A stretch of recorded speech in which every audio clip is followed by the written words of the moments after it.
You know, you and I talk about this all the time, and that is, what is the right doing? You know what I did today? Before we came on, I looked at the headlines. Now, this is what is happening. This is why the right is moving. These are the headlines from Breitbart, right-wing news source, Daily Caller. You talk about them all the time, right-wing. All of these, Drudge, in the middle now, I guess. Here's the headlines. They want to show us chaos in the streets, right? This is what middle America, not just right-wingers, are reading every single day. And the progressives are sitting over there scratching their heads saying, oh, my God, why is nobody excited about Biden, but everybody's excited about Trump? Here's the headlines. St. Louis police officer, after being shot in the back by rioters, dies. Portland killer, 100% Antifa. These are the headlines. Kyle Rittenhouse, hunted down like an animal before he was forced to use his rifle. Taxpayer-funded unemployment given to Antifa rioting thugs. Headline. L.A. SWAT team called after shots are fired at the Trump caravan. Headline. 46 people shot in Chicago this weekend, 10 of them dead. Headline. Armed residents standing guard to protect their children, to protect their neighborhood in Kenosha. Headline.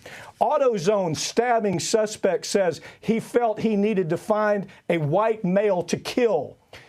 Headline. Kamala Harris, police officers, it's time they face the consequences. Democrat VP. Rand Paul and wife. Headline. Rand Paul and wife believe they were going to be killed by Black Lives Matter and Antifa mob. Headline. Biden blames police for violence and rioting. And progressives go, gee, I don't understand why the polls are moving. This is Nixon land all over, isn't it? Well, progressives don't say that. We understand. It's the actual Democrats who don't know why it's moving. And see, here's the thing, though. The right-wing media has such a powerful grasp, and they are very well coordinated. I mean, we have had plenty of headlines that have fizzled over the years of, just earlier this year, the QAnon woman that loaded up her car to go kill Joe Biden. Where's that big story? The guy who loaded up his van with guns and explosives to go destroy CNN because they were mean to Trump. There's plenty of things that you can counter all of those with, but there is no coordinated message. And even if there was, the Democrats are so weak at messaging, they couldn't put it together. They got celebrities and night talk show hosts trying to tell their message, just making fun of Trump and these people. Exactly. That's all they do. You've got CNN and MSNBC who have gone hysterical. The announcers on those programs are frigging hysterical. And rather than doing the news, they believe this is helping Biden. It's killing Biden. It is. And I just don't know what else to say other than the fact that Michael Moore's right. Bill Maher, he said it's the first time he's ever been real concerned. He's right. I'm real concerned, too. People watching this program right now will say, oh, my God, how is Papantonio and Farron saying all these terrible things?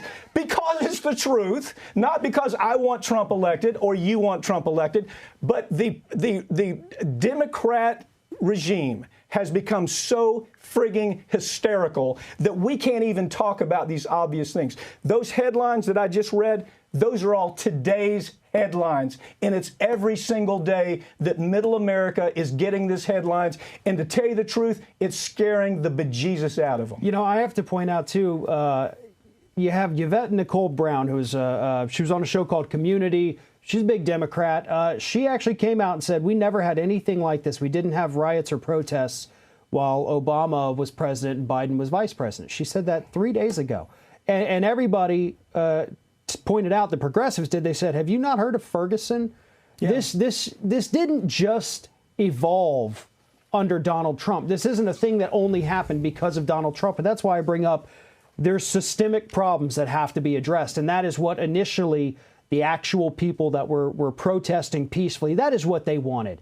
These movements got hijacked, and we see it happen all the time. They either get hijacked by the grifters, the people who think they can make money off it, like the We Build the Wall guy. Or the celebrities who believe, these forgotten celebrities who want to be heard. Rob Reiner. Who in the hell's Rob Reiner? Meathead back in All in the Family.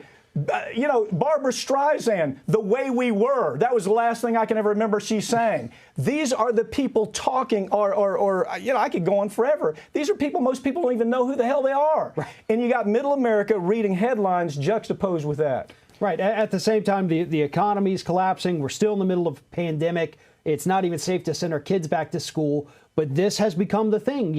Portland, Kenosha, and Chicago, these three cities, and this is now, they've let it get away. The Democrats let it get away from them. They let it become the issue. Projection. I did the same thing with Hillary Clinton, and I got so much hate mail. I got so many hate comments. I said 4 months before the election, we could see it happening, Hillary was going to lose. Yeah. I'm telling you, it is Trump 2020, just like Nixon land, it is going to be Trump land. And just like Michael Moore said, everybody's sitting back, fat, dumb, and happy, believing that Biden can babble away in the basement and that everything's going to be okay. No. Biden's lack of leadership, his inability to come out and actually give a unifying message, a coherent message. It doesn't even matter if it's unifying anymore. Just string words together that make sense